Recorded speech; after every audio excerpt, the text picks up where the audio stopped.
Baik, bismillahirrahmanirrahim. Assalamualaikum warahmatullahi wabarakatuh. Izin untuk mewawancarai Ibu untuk tugas kuliah pada mata kuliah pembelajaran jasmani aktif. Saya wawancara dengan Ibu Nur Aini. Ibu Nur Aini. Guru kelas 4 tunarungu. Guru kelas 4 tunarungu. Iya. Bisa diceritakan sedikit Bu untuk latar belakang sebelum mengajar di sini, maksudnya jenjang pendidikannya? Oh iya, saya latar belakangnya kalau SLTA, saya dulu SPG, alumni tahun 89 ya. Terus saya lanjut kuliah, nganggur dulu setahun, terus lanjut kuliah saya di D2, namanya SGPLB, Sekolah Pendidikan Guru Luar Biasa ya. Oh, gitu.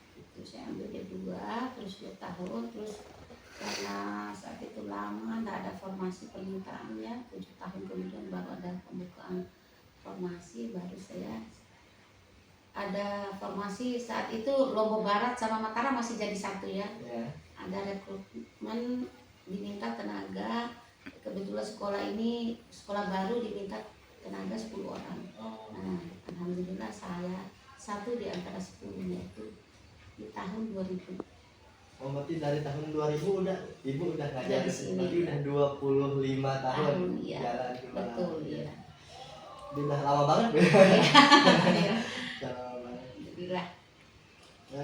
Terus apa sih Bu yang bikin Ibu tuh dulu punya ketertarikan gitu untuk ngajar di kayak seperti ini? Iya. Dulu saya kebetulan waktu SPG itu ada pelajaran pendidikan luar biasa, ada mata pelajaran pendidikan luar biasa dulu waktu zaman di SPG. Nah, akhirnya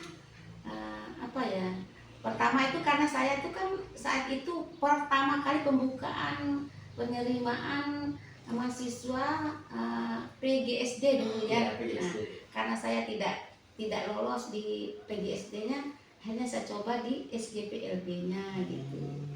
Terus akhirnya saya paham itu kuliahnya itu saya ngambil jurusan tunarungu. Oh, iya.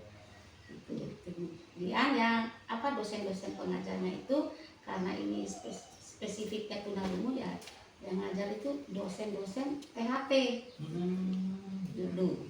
Salah satunya dokter THT ya. Dan juga Bu, Ibu kan udah mengajar selama 25 tahun. Iya. Mungkin banyak kayak apa sih kalau kesahnya Ibu selama ngajar untuk tunarungu? Oh iya, banyak sih cerita suka dukanya ya. Pertama saya dulu kesini itu tahun 2000 itu saya langsung ditempatkan di kelas 4 seperti ini, tapi anak-anaknya dulu besar-besar gitu. Namanya anak-anak spesial ya. Kadang kita belum paham nih, karena kita baru belum paham bagaimana ini emosinya masing-masing anak kan berbeda-beda nih. Ada suatu saat anak itu nangis ya, berguling-guling di lorong ini depan kelas. Ketika saya mendekati, halo kenapa kamu, kenapa gitu kan. Terus begitu saya mendekati itu, bukannya dia tambah tenang ya, malah rok saya tuh begitu ditariknya disobek sampai ke atas gitu. Nah, setelah dipelajari tanya gurunya kenapa, ternyata dia itu belum dijemput sama orang tuanya. Akhirnya saya oh iya ya kalau secara ini mau marah tapi ya marah, tapi ya ini karena kita kan tidak tahu apa permasalahannya dia gitu, apa maunya dia gitu. Ya marahnya tadi ya ditunda gak jadi karena dia kesal karena belum dijemput sama orang tuanya. Di situ saya jadi ini tantangan buat kita guru baru ya, saya harus mengerti bahasanya dia. Di samping kita isyarat, emosinya jiwanya dia juga harus kita pahami, karakternya dia gitu. Akhirnya anak itu cerita ya, jadinya dia lama jadinya dekat lah. Saya cerita ke orang tuanya begini anaknya, lama-lama jadi dekat lah saya sama keluarganya. Akhirnya dia minta tolong dileskan anak saya katanya. Karena kelas 4 itu saat itu karena saya guru baru langsung diminta sama orang tuanya les sore itu. Akhirnya sama saya leskan bisa baca sampai SMP.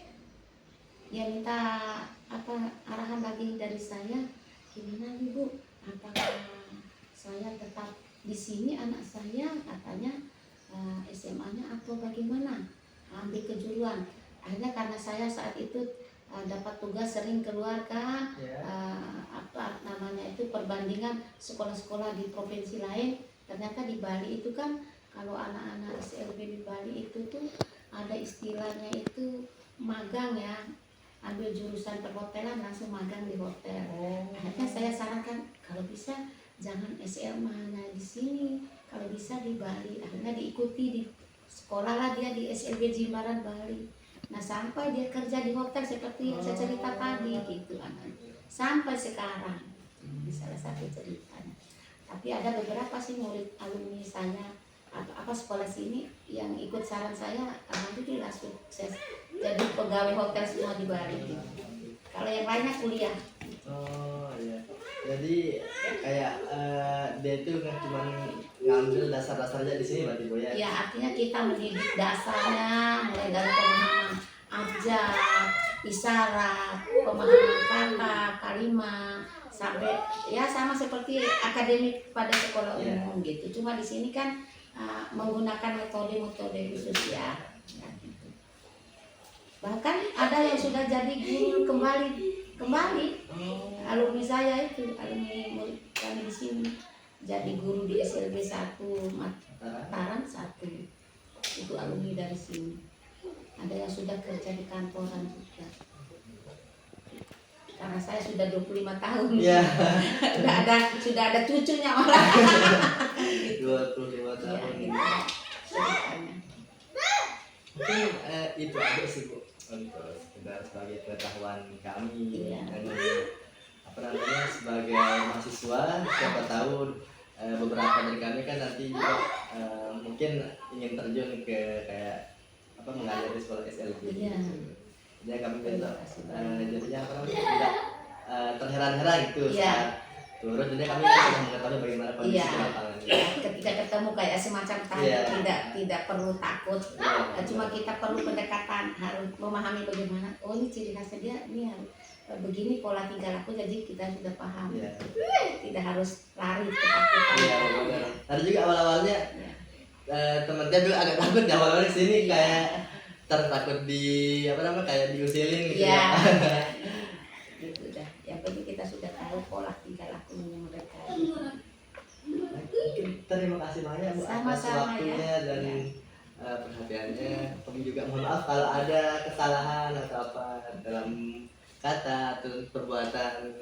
Ya, sama-sama. Terima kasih juga atas kunjungannya. Bisa berbagi ilmu juga sama Masnya ya. Ya mungkin sekian aja mungkin. Wassalamualaikum warahmatullahi wabarakatuh. Waalaikumsalam.